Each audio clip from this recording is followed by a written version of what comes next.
Social মিডিয়াতে browse করলে আমরা দেখতে পাই এরকম ছবি। তো সোশ্যাল মিডিয়া বলতে আমরা দ্যাটস মিনস ফেসবুককে সিলেক্ট করছি এখানে।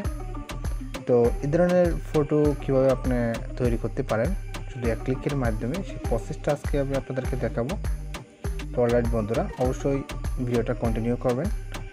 এই ভিডিওতে থাকবে এই ধরনের ফটো কীভাবে তৈরি করবেন। তো অবশ্যই ভিডিওটা প্রথম থেকে শেষ পর্যন্ত দেখবেন।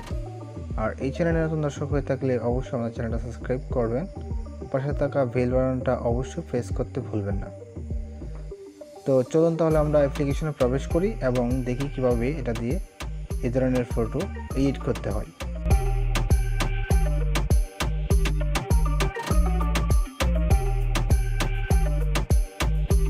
তো আমরা চলে আসলাম অ্যাপ্লিকেশনে এবং অ্যাপ্লিকেশনটা কীভাবে ডাউনলোড করবেন সেই প্রসেসটা আমি ভিডিও শেষে দেখিয়ে দিব।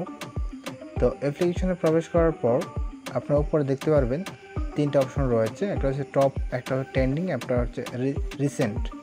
তিনটা অপশনের মধ্যে আমরা যে টপ রয়েছে সেই টপ অপশনে চলে আসব।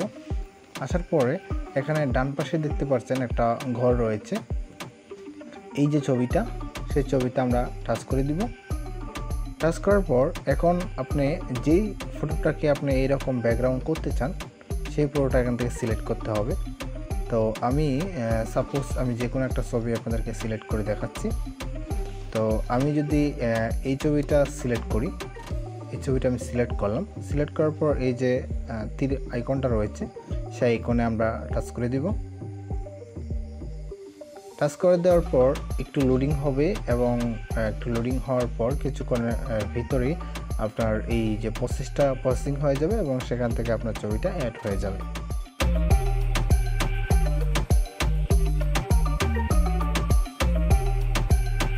অলরাইট বন্ধুরা, দেখতে পাচ্ছেন এখন কিন্তু আমার সেই কাঙ্ক্ষিত ছবিটা এই রূপ ধারণ করেছে।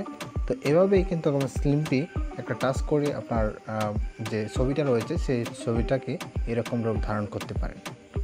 তো এখন আমাদের শেষ কাজ যেটা হলো, আমরা চলে যাব 3 ডট আইকনে এবং এখান থেকে সেভ করে নিব। অ্যাপ্লিকেশনটা কীভাবে ডাউনলোড করবেন সেই জন্য আপনাদের চলে যেতে হবে গুগল প্লে স্টোরে। গুগল প্লে স্টোরে আসার পর সিম্পলি আপনাদেরকে সার্চ বার অপশনে লিখতে হবে ফটো ল্যাব। আমরা ফটো ল্যাব লিখে সার্চ করলাম।